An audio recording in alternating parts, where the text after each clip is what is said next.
Ассалаумағалейкум қазақ елі. Міне аяқ асты жұмыстан шығып, мемлекеттен тура осылай 6 айға, әр айға 182.757 теңгеден әлеуметтік жәрдемақы алып отырмын. Егер араларыңызда жұмыстан шығып, әлеуметтік жәрдемақы алмағандар болса, осы видео көмегімен өздеріңіз тапсырып әлеуметтік жәрдемақы ала аласыздар. Немесе яғни компьютерлік қызметтерді дұрыс түсінбейтіндер болатын болса, сол адамдарға арнап комментарий мен описанияға тікелей WhatsApp-қа өтетін сілтеме қалдырдым. Сол арқылы әлеуметтік жәрдемақыны алуға ақылы қызмет ала аласыздар. Ал енді осы жәрдемақы алу үшін не істегенімді бастамас бұрын арнаға жазылып, қолдау білдіре кетулеріңізді сұраймын. Жәрдемақы алуға өтініш бермес бұрын алдымен біз жұмыссыз ретінде тіркелуіміз керек. Ал жұмыссыз ретінде тіркелуді электронды еңбек KZ биржасының сайты арқылы жасауға болады. Менің арнамда жұмыссыз ретінде қалай тіркелуге болатын жайында толық түсірілген видео бар. Сол видео арқылы қарап тіркеле аласыздар. Жұмыссыздыққа тіркелгеннен кейін осы жәрдемақыға өтінім бере аласыздар. Ал енді осы жәрдемақыны кімдер ала алады? Жәрдемақыны қанша уақыт алуға болады? Төленетін жәрдемақы көлемі қалай белгіленеді? Қандай жағдайда жәрдемақыны төлеу тоқтатылады деген сұрақтарға осы суреттерден жауап ала аласыздар. Ал енді мен өз тәжірибеммен тікелей сіздермен бөлісейін. Бірінші, мен жұмыссыз ретінде тіркелдім. Ол тіркелген кезде сіздерге телефондарыңызға SMS ретінде осындай хабарлама келетін болады. Екінші, жұмыссыздық жәрдемақысына өтінім бердім. Егер сіздің әлеуметтік аударымдарыңызда барлығы дұрыс болса, бірден әлеуметтік жәрдемақы тағайындалады. Ал менің әлеуметтік төлемдерім дұрыс болмай, SMS арқылы осылай қосымша анықтамалық құжаттарды сұрады.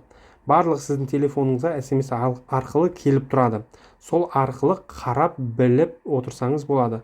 Қандай қосымша құжат керек екенін сол жердегі хаттағы 1414 номері арқылы хабарласып біле аласыз. Егер сізде жаңағы қажетті болған құжаттарды толыққанды реттеп алып бара алсаңыз, сізге міндетті түрде әлеуметтік жәрдемақы тағайындалатын болады. Ол бізге осылай SMS күйінде соңында келетін болады. Сол кезде еңбек KZ сайтына кіру арқылы қанша айға және қандай суммада тағайындалғанын толыққанды көріп біле алатын боласыздар. Ал енді еңбек сайтына кіріп өтінішті жіберу үшін егов деген батырма арқылы еңбек KZ сайтына кіретін боламыз. Жоғары жақта электронды цифрлық қолтаңба және сертификатты таңдау дегенді басатын боламыз. Осы жерден біз өзіміздің ECP ключіміз арқылы, яғни соның ішіндегі out деп басталатын ключті таңдап және паролімізді толыққанды дұрыстап енгізетін боламыз. Сосын ашу батырмасын басамыз. Осы жерде мінекей өзіміздің аты жөнімізді басып, қол қою батырмасын басамыз. Ары қарай рұқсат беру және жоғарғы жағында осындай жаңадан бет ашылған кезде менің кабинетім бөліміне өтетін боламыз.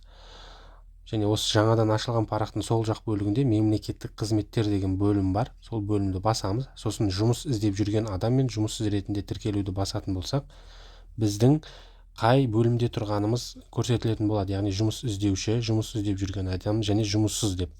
Міндетті түрде өтініш бермес бұрын жұмыссыз ретінде осылай тіркелген болу шарт. Одан кейін барып, сол жақ бөлімдегі жұмысынан айырылу бойынша төлем деген батырманы басамыз. Сол кезде бізде жаңадан парақша ашылады. Осы жерде өтініш беру деген батырманы басамыз. Енді мына жоғарғы жағында біз 20 таңбалы жеке шоттың номері деген бар. Соны Каспи приложениеден алуымызға болады. Соны көшіріп осы жерге жазуымыз керек болады. Және төменгі жағындағы барлық галочкаларды қойып шығуымыз керек. Ал енді жіберу батырмасын басамыз. Сосын электронды цифрлық қолтаңба дегенді таңдаймыз. Окей деп басамыз да RSA деген ключпен қол қоятын боламыз. Мына жерге паролімізді енгізіп, окей батырмасын басамыз. Енді бізде мінекей қарайтын болсаңыздар, өтініш жіберілді деп тұр. Осыдан кейін сіздерге бір апта көлемінде сізге міндетті түрде жауап келетін болады. Телефонға SMS мынау сияқты түрде келу керек болады. Одан кейін сіз қайтадан еңбек KZ сайтына кіру арқылы мемлекеттік қызметтер жұмысынан айырылу бойынша төлем деген батырманы басу арқылы сол жерден сіз сіздің жәрдемақыңыз қанша айға тағайындалды және қанша көлемде тағайындалғанын толыққанды біле алатын боласыз.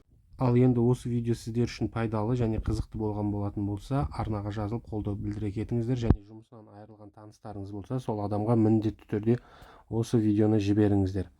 Және де осындай қызметті қажет деп санайтын болсаңыздар, жәрдемақы алуға көмекті қажет деп санайтын болсаңыздар, төменгі описаниеда мен міндетті түрде WhatsApp-қа сілтеме қалдыратын боламын, және комментарийда да сілтеме қалдыратын боламын. Сол арқылы ақылы түрде қызметті ала алатын боласыздар.